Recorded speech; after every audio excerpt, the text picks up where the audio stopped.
least for which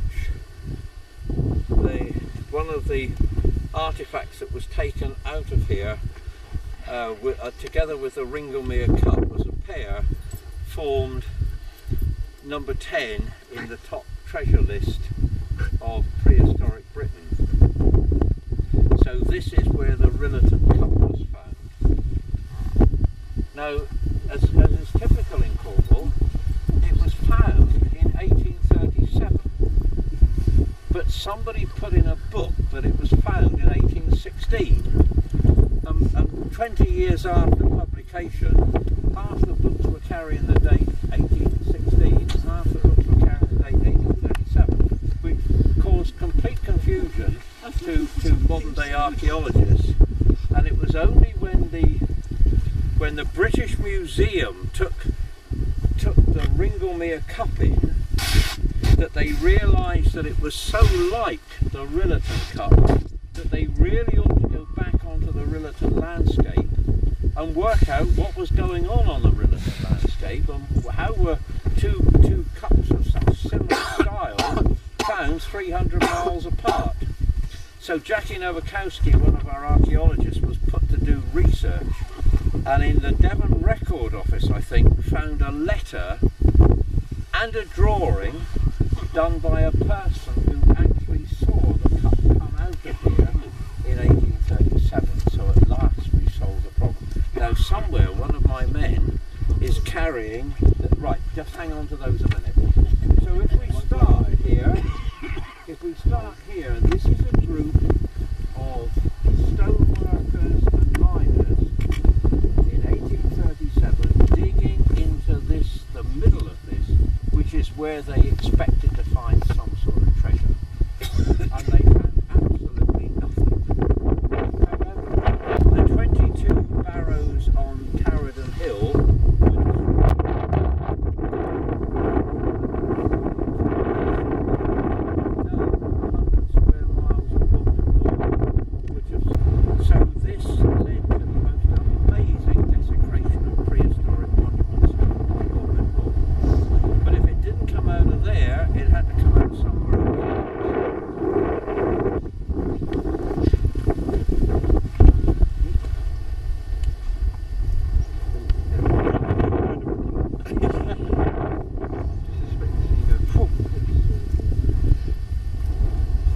I bounce well.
Out of here is quite a rotten Bronze Age dagger or sword, depending on where you cut the difference between one and the other, some faience beads and the cup. The skeleton is supposed to have been there when it was opened and crumbled to dust with the intakes of air. Now, whether that's wonderful writings or whether that's the truth, I don't know. But two early paintings after 1837 do show a variance in the finds, and so we do have a little bit of a problem. It is said that the gold cup created so much interest that the dagger disappeared on the day it was found and has never been seen since. So somebody grabbed that one and was gone. But there it is. It's interesting that sometimes when I lead walks up here, I get people from Kent who know about the Ringlemere Cup, and they insist on being taken here because they want to see, they want to marry the knowledge of what they've got and what we've got. The Ringlemere Cup, of course, was badly damaged by ploughing.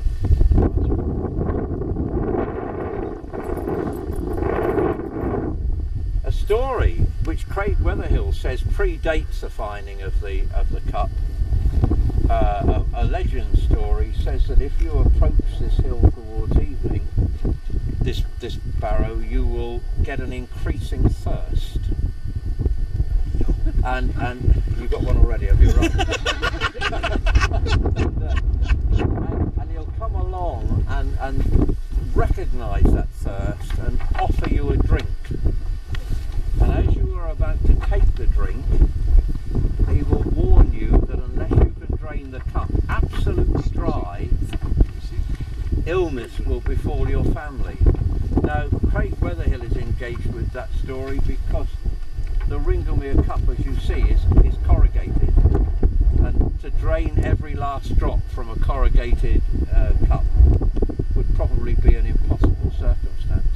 Now, he says that the story comes before the find, but I don't know the proof for that. Interesting. Whereas our Penwith moors, right down on Land's End, are stuffed full of stories, especially of giants. Bodmin Moor is almost devoid of giants and so of stories, so I think he becomes more important because of the lack of stories. If we look behind